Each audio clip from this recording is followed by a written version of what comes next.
75वां वर्षगांठ पे आज़ादी की सभी देशवासियों को हार्दिक वंदन, अभिनंदन और ढेर सारी शुभकामनाएं। आज जो है कि जागो इंडिया फाउंडेशन का लॉन्च हुआ, उसमें कोर कमेटी ने डिसाइड किया, निर्णय लिया कि हमें आज राष्ट्रीय अध्यक्ष घोषित किया है।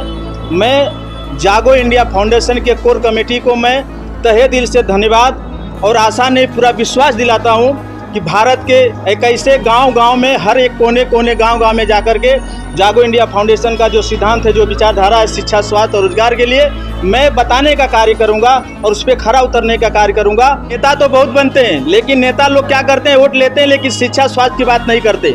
जागो इंडिया फाउंडेशन है, देश में हम काम करेंगे और ऐसे काम करेंगे कि जो आज तक कोई संगठन कार्य नहीं किया है। जागो इंडिया फाउंडेशन की तरफ से मैं एक छोटा कार्य करता हूं, लेकिन मैं आज इतना खुश हूं और मैं एक मोबाइल ट्रेनिंग इंस्टीट्यूट चलाता हूं। तो मैं जागो इंडिया फाउंडेशन की तरफ से मैं अपने यहाँ समाज के लोगों को ये बताना चाहता हूं कि मैं जो गरीब बच्चे हैं, जागो इंडिया फाउंडेशन की तरफ से मैं उनको फ्री में मोबाइल रिपेयरिंग कोर्स का आज मैं ये निर्णय लिया हूँ कि उनको मैं फ्री में रिपेयरिंग सिखाऊँगा। बधाई और शुभकामना देता हूँ। और जागो इंडिया फाउंडेशन आज जो लॉन्च हो रहा है, तो हम सब कोर कमेटी टीम आज इस संकल्प ले रहे हैं कि जागो इंडिया फाउंडेशन में हम तन मन धन से कार्य करेंगे। गरीबों के लिए जहाँ जरूरत पड़ेगा वहाँ हम खड़े रहेंगे। इसमें कोई राजनीति ये मंच नहीं है, ना इसमें कोई राजनीति होगा। और जितना होगा उतना ऑल इंडिया पूरे हम लोग राष्ट्रीय लेवल में संस्था लॉन्च किए हैं। ऑल इंडिया कोई भी स्टेट में रहेगा, हमारे लोग वहाँ पहुँच के लोगों की मदद करेंगे। और जैसे हमारे राष्ट्रीय अध्यक्ष का सुझाव रहेगा, उस तरह हम लोग सब मिलकर अपना कार्य करेंगे। ये केवल एक फाउंडेशन ही नहीं, ये एक इमोशंस है जो पिछले 1-1.5 साल से हम सारे कोर कमेटी के अंदर पैदा हो रहा था। फिर ऐसा हुआ कि इस इमोशंस को क्यों ना एक राह दिया जाए, क्यों ना इसे एक आइडियोलॉजी बनाया जाए। तो आप जागो इंडिया फाउंडेशन जब भी देखें तो आप इसे एक आइडियोलॉजी के माप पे देखें, ना कि एक संस्था, एक NGO, इस तरीके से नहीं। एक आइडियोलॉजी है जो हम चाहते कि जो आइडिया हमारे पास आया, जो आइडिया हमारे दिमाग में उत्पन्न हुआ, वही आइडिया को हम साक्षात्कार का रूप देते हुए समाज को ज़्यादा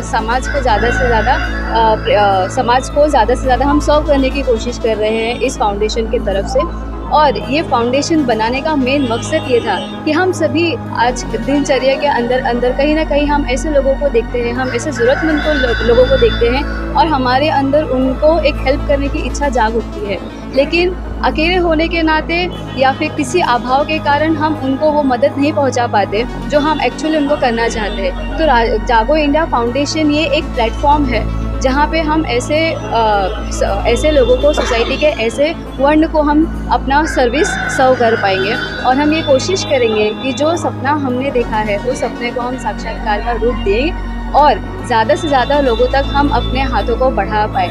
यहाँ पर समाज में दिक्कत ये होती है कि आधे से ज़्यादा लोगों को ये नहीं पता होता कि हमारा हक, हमारा अधिकार क्या है। अगर आपको हक और अधिकार पता होता है तो आपको ये नहीं पता होता कि आपकी जिम्मेदारियाँ क्या है इस समाज के तरफ। तो हम हमारे इस मंच से ये कोशिश करेंगे कि समाज के ज़्यादा से ज़्यादा वर्ग को, समाज के ज़्यादा से ज़्यादा लोगों को हम उनके हक, उनके अधिकार, साथ ही साथ उनकी जिम्मेदारियाँ क्या बनती है समाज की तरफ, ये भी हम जागरूकता की तरफ बढ़ने की कोशिश करेंगे। और साथ ही साथ हमसे जो भी बन पड़ेगा इस समाज के हित के लिए, हम वो उन तक पहुंचाने का, उनके लिए करने का ये प्रण आज से लेते हैं। और आज के दिन में जागो इंडिया फाउंडेशन लॉन्च किया गया है, इसका हम आह्वान करते हैं। हमारी जो टीम है, कोर कमेटी है, काफ़ी दिनों से हम लोग काफ़ी प्रयासरत रहे और तरह तरह की कोशिश करने के बाद हमने सोचा कि हम हर कोई अपने एक जाति समाज के लिए काम करना चाहते हैं, लेकिन हमने सोचा कि क्यों ना हम राष्ट्र के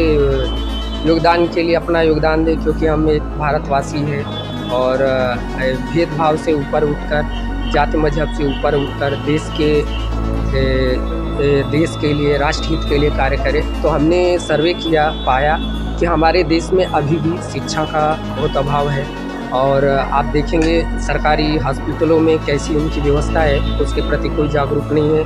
कोई भी सांसद, विधायक, नगर सेवक जो भी रहता है, आप सब ले लेते हैं, पब्लिक आउट ले लेते हैं, लेकिन उनका कुछ करते नहीं है। तो हमारे इस फाउंडेशन के तहत हम उन सरकारी हॉस्पिटल स्कूलों में जाएंगे, उनकी व्यवस्था को देखेंगे और हम कोशिश करेंगे कि वहाँ पे जो सुविधाएं क्यों नहीं मिल रही है, क्योंकि पब्लिक के टैक्स से ही हॉस्पिटल स्कूल बनते हैं। उसके बाद हमारी जनता, जो आप जानते हैं कि जनता इस देश का मालिक है और जितने सत्ता में बैठे हुए लोग नेता हों, चाहे वो राज्य कर्मचारी हो, सरकारी कर्मचारी हो, संविधान के अनुसार वो जनता के सेवक है, उनके नौकर है। हमारे टैक्स से उनको सैलरी मिलती है, हमारे टैक्स से रोड, हॉस्पिटल, रोड का हालत देख रहे हैं कैसा हालत है, हॉस्पिटल की कैसी हालत है, सरकारी स्कूलों की हालत है, जहाँ पे गरीब आदमी, मिडिल क्लास का आदमी जाके इलाज करता है, पढ़ता है, वहाँ की व्यवस्था इतनी गड़बड़ है, तो उसके प्रति कोई जागरूकता नहीं है। तो हम उनको जगाना चाहते हैं, एक क्रांति लाना चाहते हैं। मिशन का मेन मकसद क्या है?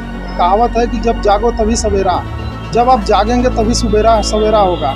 जागने का अर्थ है ये है कि जब अगर फील्ड में हमको, मैदान में अगर हमको उतरना है, सामाजिक कार्य करना है, चाहे स्वास्थ्य, शिक्षा, रोजगार के लिए जो भी हमको करना है, उसके लिए हमको जागना पड़ेगा।